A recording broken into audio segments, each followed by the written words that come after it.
আপনাদেরকে স্বাধীনতা দেওয়ার জন্য ছেলেরা বুকের তাজা রক্ত ঢেলে দিয়েছে। আপনারা যার যার চেয়ারে বসে যা খুশি তাই করতে পারেন না। আমাদের কাছে আশ্চর্য মনে হয় এখনো প্রশাসনে পতিত স্বৈরাচারের পদলেহী দুই একজন কাজ করতেছেন। আমাদের নোটিশে সবকিছুই আছে। ইতিহাসকে অবজ্ঞা করবেন না। যখন ধরা হয় কাউকে ছাড় দেওয়া হয় না। 17 বছর এইভাবে শেখ হাসিনা চালিয়ে গেছে। বাংলাদেশের সম্পদ পাচার করে এই দেশটাকে তলাবিহীন ঝুড়ি বানিয়ে দিয়ে গেছে। আজ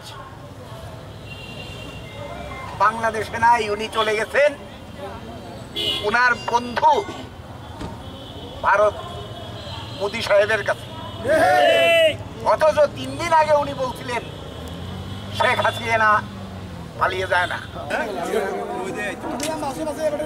গণ অধিকার পরিষদ রহমানের রাহেব, জনতার অধিকার আমাদের অঙ্গীকার।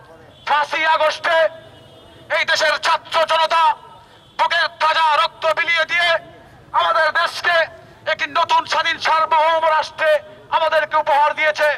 এবারে সংক্ষিপ্ত বক্তব্য রাখবেন গণ অধিকার পরিষদ হবিগঞ্জ জেলা শাখার সংগ্রামী যুগ্ম সাধারণ। গুম, খুন, হত্যা, গণহত্যা এর মাধ্যমে যে দলটা আজকে 5 আগস্টে বিলুপ্তি হইল, এই গুম খুন হত্যাই নয়, তারা আমাদের দেশের সার্বভৌমত্বের উপরে আঘাত এনেছিল। তারা রেল লাইন, সমুদ্র বন্দর এবং আর কিছুদিন হলে বাংলাদেশের সীমারেখা অন্য একটি দেশের হাতে হস্তান্তর হইত। আপনারা জানেন, সারা বাংলাদেশের মানুষ জানে, এই ফ্যাসিস্ট আওয়ামী লীগ বিগত 16 বছর বাংলাদেশের মানুষের রক্ত চুষে চুষে বাংলাদেশের মানুষকে অত্যাচার নির্যাতনের মাধ্যমে নিষ্পেষিত করে, গণতন্ত্রকে গলা টিপে হত্যা করে ছাত্র জনতা ডক্টর ইউনূস সরকারকে নিরঙ্কুশ সমর্থন দিয়ে সর্বদলীয়ভাবে ক্ষমতায় বসিয়েছে।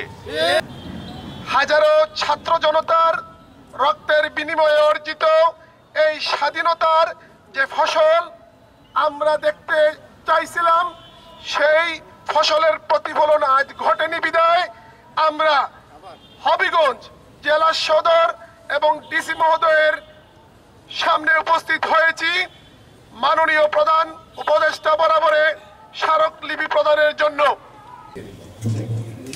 আমরা আপনাদের মাধ্যমে অনারেবল চিফ অ্যাডভাইজারের কাছে এটা আমাদের স্মারকলিপিটা পৌঁছবে, এটা আমরা বিশ্বাস করি।